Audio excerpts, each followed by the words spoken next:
Hello दोस्तों, स्वागत है आप सभी का आज की इस वीडियो में। दोस्तों, आज मैं आपके लिए लेकर आया हूं एसएससी के 2025 में पूछे गए प्रश्न हैं, इंपॉर्टेंट प्रश्न हैं। तो चलिए हम पहला सवाल देखते हैं।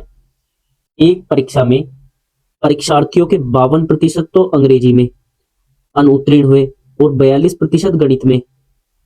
तद अनुसार यदि दोनों विषयों में 17% अनुत्तीर्ण रहे हो तो उन दोनों विषयों में उत्तीर्ण परीक्षार्थियों का प्रतिशत कितना था।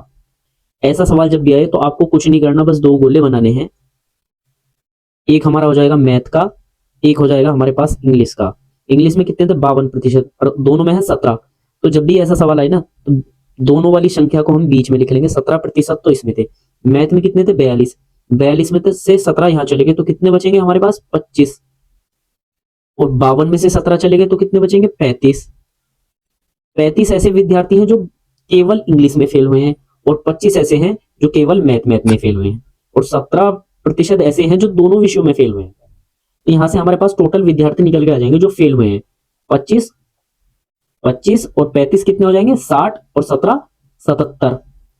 77% विद्यार्थी ऐसे जो हैं जो दोनों विषयों में फेल हुए हैं।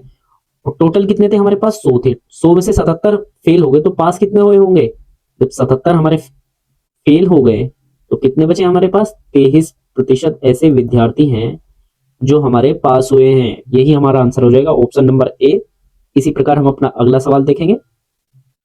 एक परीक्षा में अधिकतम अंकों के 20% अंक प्राप्त करने वाला छात्र 5 अंकों से अनुत्तीर्ण हो जाता है। दूसरा छात्र जिसे अधिकतम अंकों के 30% अंक मिलते हैं उत्तीर्ण अंकों से 20 अंक अधिक पा जाता है।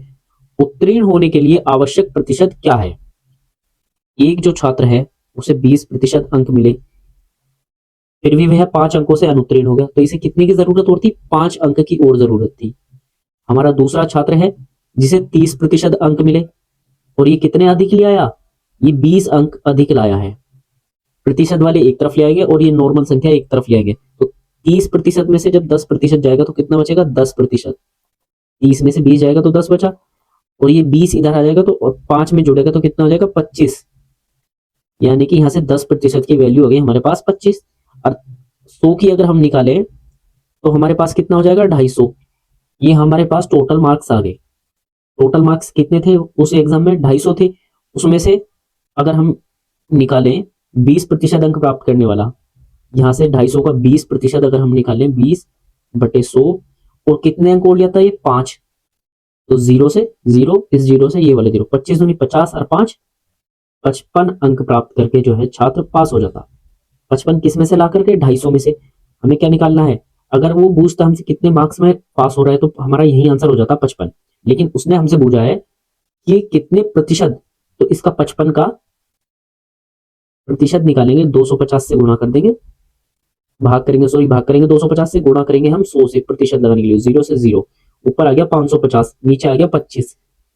तो 25 से जब 550 को भाग करेंगे तो कितनी बार जाएगा? 25 दूनी 50 और 25 दूनी 50, 22% हमारा क्या आ जाएगा? Answer option number D. इसी प्रकार हम अपना अगला सवाल देखेंगे। इसी परीक्षा में बैठने वाले उम्मीदवारों में से 25% योग्यता प्राप्त नहीं कर सके और योग्यता प्राप्त करने वाले उम्मीदवारों की कुल संख्या कितनी है? 450। परीक्षा में बैठने वाले उम्मीदवारों की कुल संख्या कितनी थी ये हमसे पूछा है। तो हमारा 100% छात्र थे, इसमें से 25% जो है वो फेल हो गए और 75% क्या हुए होंगे? पास हुए। जब फेल 25 हुए तो 75 पास हुए होंगे। इस 75% की वैल्यू दी है हमें 450। यहां से हम 1% की निकालेंगे तो 15 पंजे 75 और 15 तिया 45।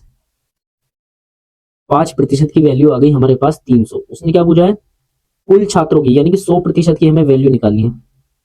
5 को हम 20 से गुणा कर देंगे और इधर भी 300 को 30 को, सॉरी ये 30 है हमारा, यहाँ 30 को 20 से गुणा कर देंगे तो 20 तिया 60, यानी कि टोटल छात्र आ जाएंगे हमारे पास 100%। की वैल्यू आ गई हमारे पास 600। ऑप्शन नंबर बी हो जाएगा, यही हमारा आंसर हो जाएगा। वीडियो अच्छी लगी हो तो वीडियो को लाइक करें और चैनल को सब्सक्राइब करें।